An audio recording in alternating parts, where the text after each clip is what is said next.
it. Let's talk about Self-sabotage. self-sabotage. We all do it. We do, for sure. It's like we said last week, just because we know these things doesn't mean we always do them. And we're always like, today I'm going to, my world domination plan is to dominate the sofa and just to have a nap. Awareness Yes, helps massively. definitely. So today we're going to talk about self-sabotage, and we hope that those of you listening might become a bit more aware about the ways in which you sabotage yourself. Because the first thing is, if you spot how you do it, then you've got a chance of interrupting yourself when you do it, and then choosing a different behaviour. Exactly. And when we say, just like when you just start to notice it, to start off with in a gentle way, this isn't about judging yourself, being like, oh my gosh, I can't believe I'm doing that. It is literally, as Emilie said, just starting to notice without any judgment, because you're just noticing. And then when you recognize it, then you can start to think about what we can do to gently step away from it. So I want to start with where our inner saboteurs come from. And one of the things I find helpful to talk about and think about is there are lots of different types of saboteurs that we'll get into today. So it's self-sabotaging behaviour. So these can be things like being overly controlling, being a perfectionist, being avoidant, being judgmental. We can get into more of those in a minute. But I think it's helpful to go back to where these come from, because they tend to appear in childhood when our brain is in a way simpler, and we're also very concerned about our own safety because we're more vulnerable. So when you're a child, let's give an example. So you're a child, and children are quite free-spirited, and they like to kind of put on a show or perform or whatever. And one of the wonderful things about being around really little children is they have no shame. No. So they do these hilarious things and put on shows or whatever. They no sense of self-awareness, no sense of embarrassment. But then at some point in their life, maybe they'll go and do something really free. Like they'll go and dance in a way that's really free and liberating. And some other children might point and laugh at them. And they suddenly feel shame for the first time, which can kind of happen around the age of 7. And they might suddenly get it in their head that their free-spirited expression is bad and will lead to rejection or worse, bullying. And so in their mind, they might start to develop control, like a high sense of self-control. And they might believe that in order to be accepted by other people, they have to control all their actions and behaviours. So one form of self-sabotage can be developing very strong inner control that means on some level it's good to have self-control and we can protect ourselves. But as an adult, if you've got this very strong controlling saboteur, what it can mean is you stop expressing yourself authentically. Or you believe that to be accepted in a relationship or accepted at work, you have to present a certain way, and you're spending lots of energy and control. The good girl. Being the good girl. So another saboteur is the people pleaser. Oh, I always have to please people or I'll get in trouble. My parents might shout at me. And so when our brains are very malleable, we develop this hard wiring, which actually might protect us really well as a child. Definitely. But when you're an adult, it becomes a self-saboteur. Yes, and you're exactly right. So from just like a very basic neuroscientific point of view, we don't have that level of logical brain when we're small people as we do when we're adults. That grows and develops. Even like that part of our brain continues developing even into our early 20s. That's why when I see teenagers doing random stuff and stuff that they haven't thought through, I'm just like, oh, they haven't developed that part of that brain. Yes. They're very governed by primitive brain, and especially when we're small, and we will watch very closely like our primary caregivers, people in positions of authority, their behaviour, and like right down to phobias. It's like we'll look at someone like our parents or whoever's looking after us and go, well, they're scared of that thing, I need to be scared of it. They're telling me this thing is wrong. They've kept me alive and they've kept me safe, so that means it must be wrong.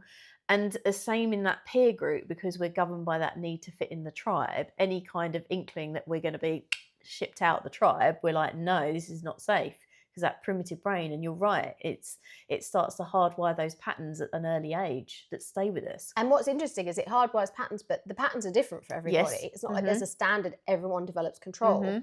But what you said is really true about your caregivers, because it's the adults that we're around who influence this. So sometimes we can develop a saboteur in reaction to their behaviour. So yes, you might have a parent who's kind of hypersensitive, hypercritical, and so you develop the people pleaser Mm-hmm. to meet them. And sometimes we develop it in copying them. Yeah. So you might have a parent who's their very strong expression is the judge. So the judge is very judgmental of everyone and everything around them. So you Mm-hmm. might have a parent who every time you go to something, they criticize everything and everyone. So I had a parent of someone I went out with who would be friends with people, have them over for dinner, and then the minute they left, just start criticizing them. And Wow. I weren't an authentic person, so I was really actually confused by it at first. I thought, what, isn't that your friend who Yes. just left? Literally, the minute they left the door, they would start tearing them to shreds. So they Mm-hmm. had this very strong judgment critic of other people. Mm-hmm. And so sometimes if that's your parent, you can pick up that habit, like almost like a habit. Mm-hmm. You can think, oh, well, that's how adults behave. So you also pick up that behavior, not necessarily as a protective mechanism, but it's like fitting in with your family. Yes. And then as an adult, the judge can help you feel, you're always talking about feeling safe versus happy. The judge can make you feel safe because there's some safety that can be felt by feeling better than other people. Mm-hmm.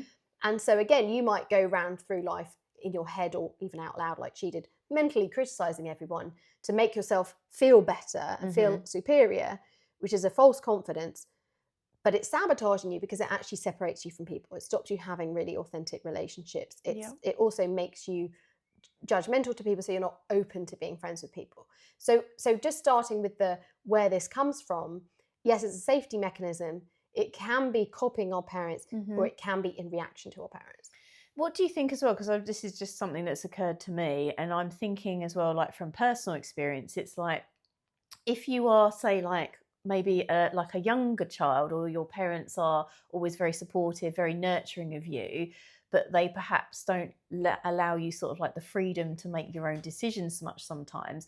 When you then, I feel like sometimes it can even go past those early stages. And when you move into like what I'd call sort of peer life, when you're a teenager, even in your early 20s, when you meet influential people who you look up to and want to emulate, you can sort of like adopt some of the traits, and you can be swayed by like the way they are by trying to emulate them, like you're saying about the judge.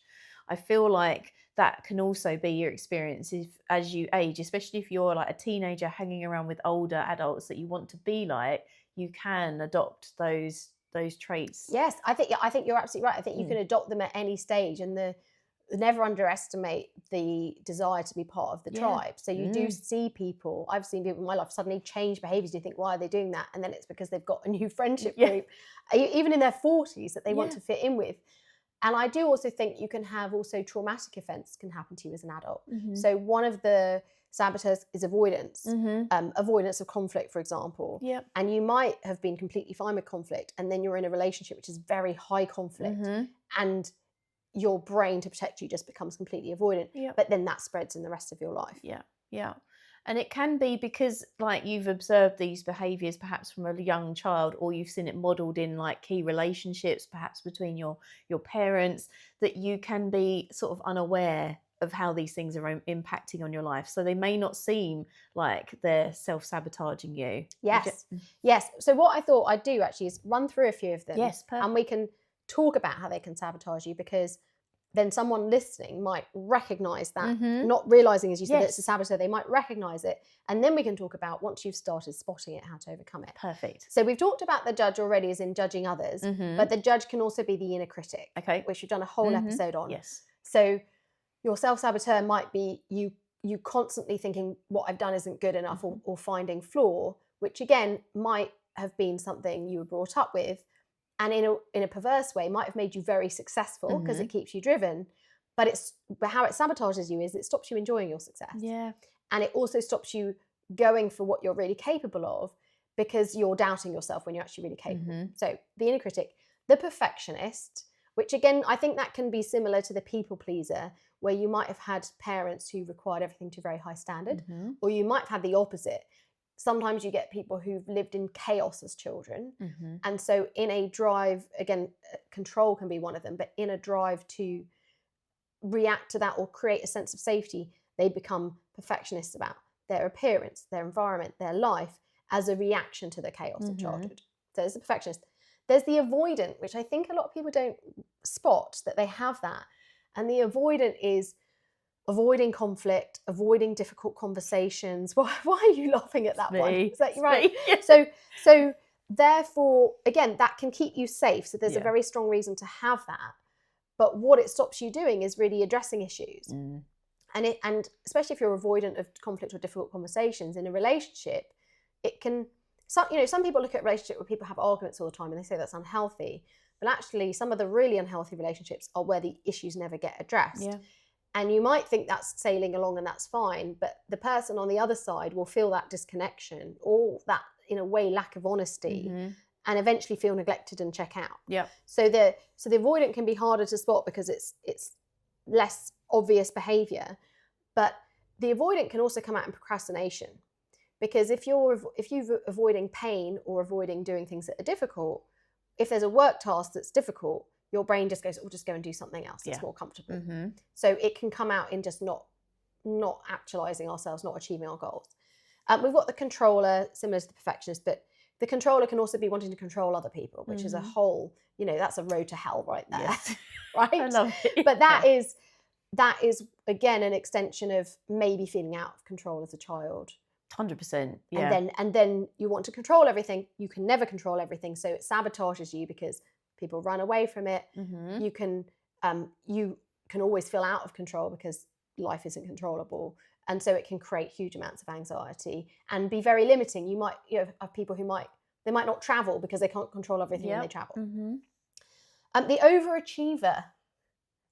So this might be weird. You might I'm really successful. How can I be sabotaging myself? But the saboteur of the overachiever is that I've always got to achieve the best.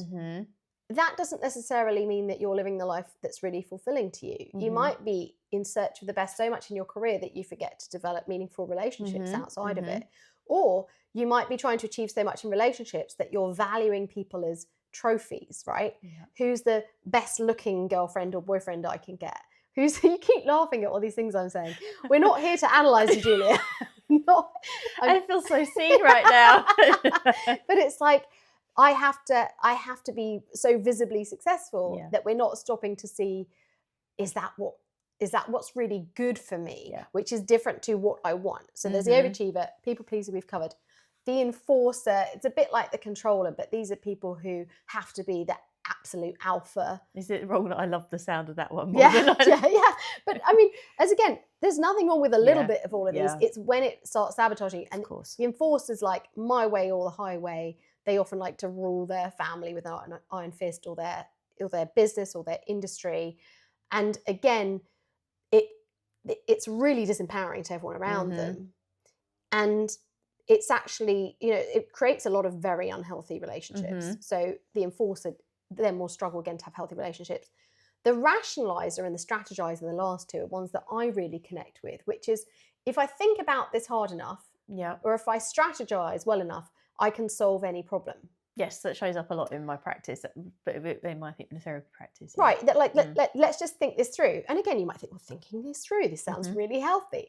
And it can be, but actually what we were talking about at the top with Belle Burden and her story, that she was trying to rationalize an emotional experience that also she will never fully be able to rationalize. And actually the rationalizer or the strategizer doesn't always know when to let go and just move on. Because every problem is a problem that they can solve by thinking. So they can get stuck in a thinking loop, or they can disconnect from their emotional experience.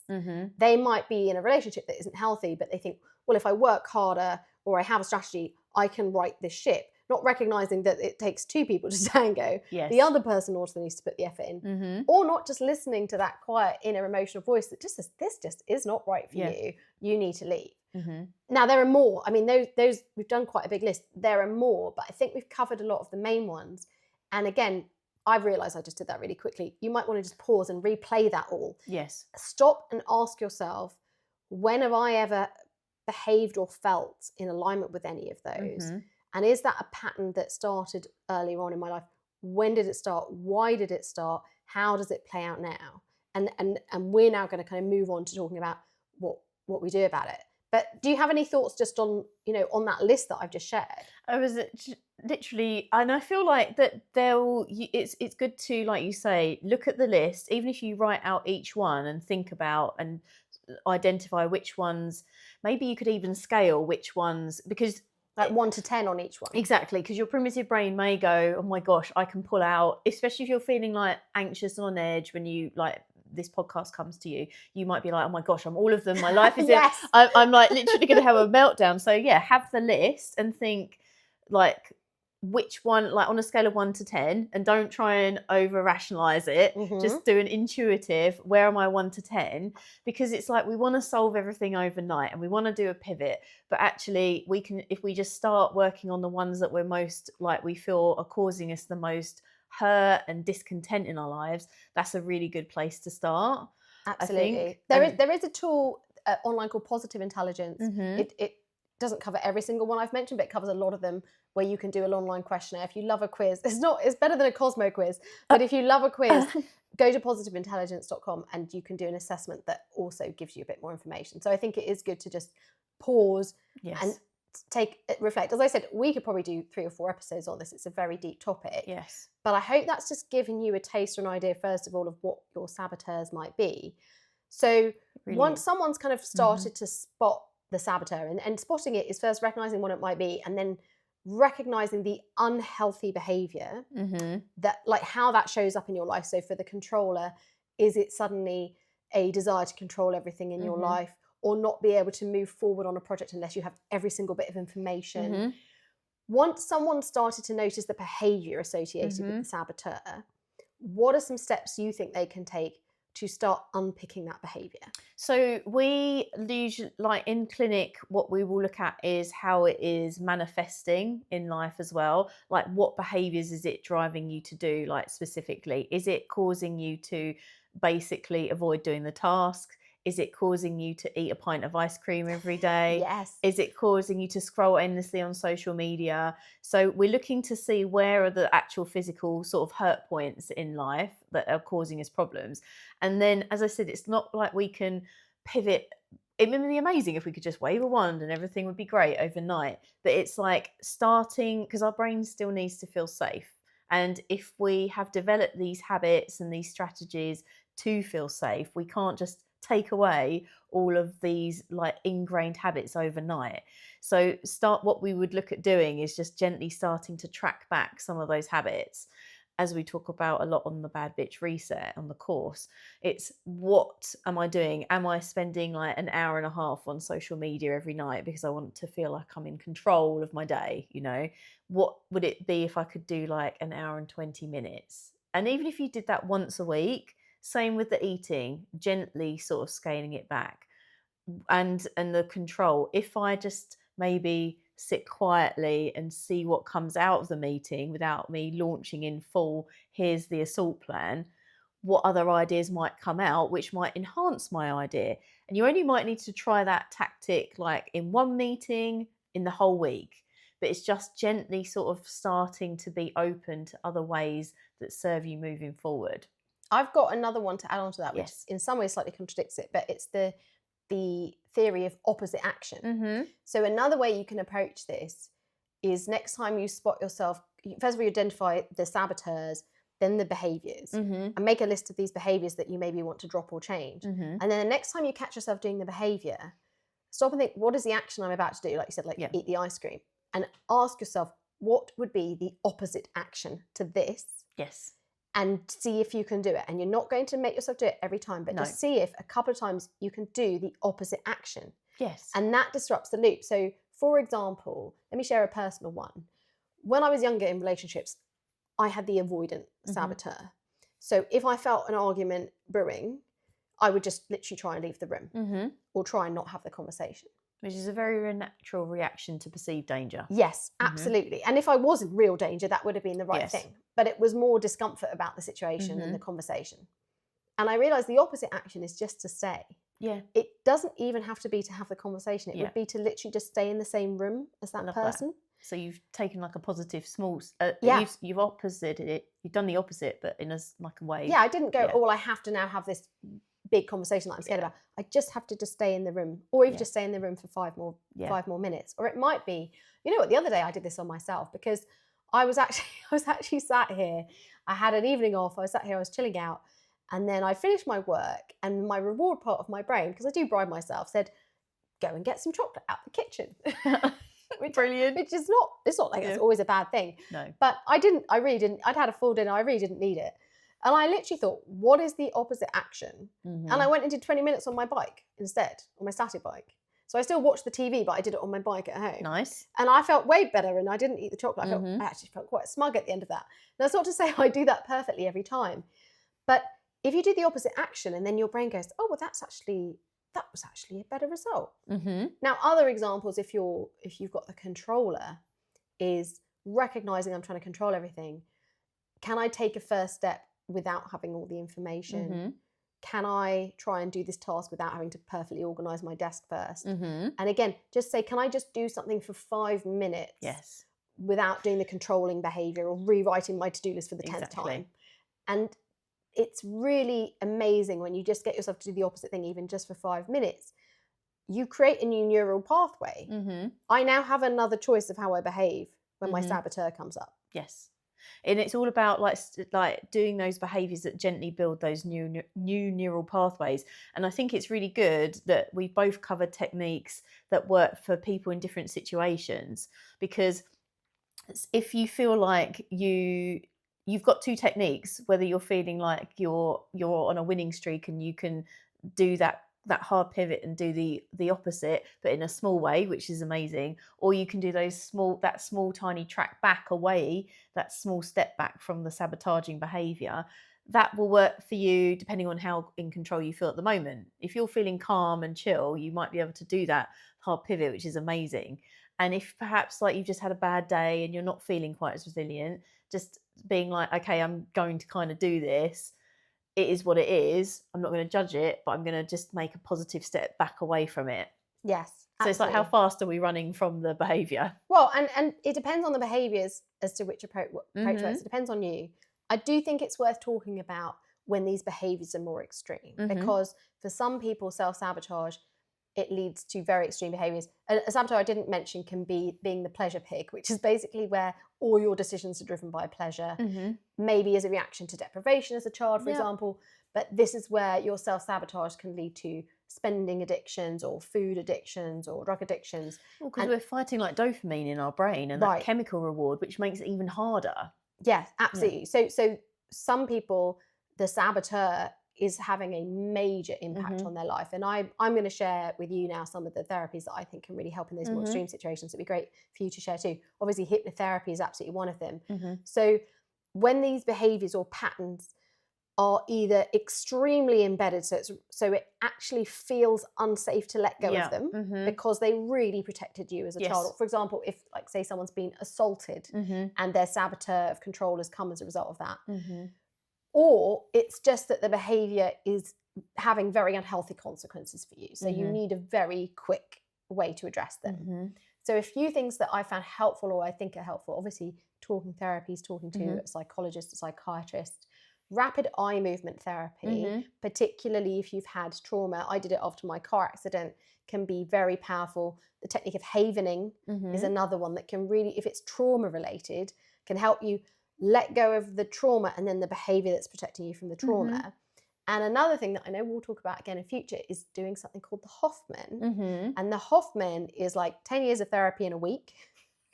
I did it 10 years ago. It's not for the faint-hearted, but one of the things that they do on the Hoffman that is incredibly powerful is help people break these self-sabotaging patterns of behavior. And I'm actually going back on the Hoffman very soon. Watch this space. We'll talk about it within the what you're allowed to. Restrictions, because you're not. It's like Fight Club. Yeah. like you can't tell everyone what happens on the Hoffman, but there is some things you can talk about. But if I've known people, and also there are lots of celebrities who talk about their experience going on it, who have gone into the Hoffman with very unhealthy self-sabotaging behaviors and come out and never done them again. Yeah.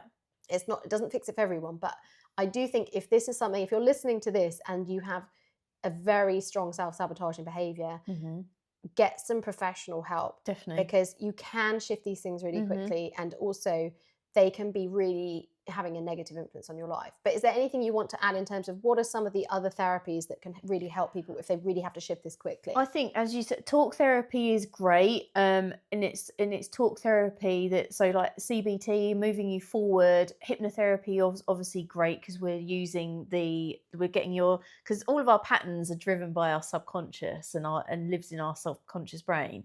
And when we're working with hypnotherapy, we've got our conscious mind and subconscious mind focused on the same things, and we're also coaching ourselves to be in a space where we can start to rely on our serotonin to boost our mood. We're getting less reliant on that dopamine, especially if you're in those spending addictions or those food addictions, to just sort of gently help move you forward.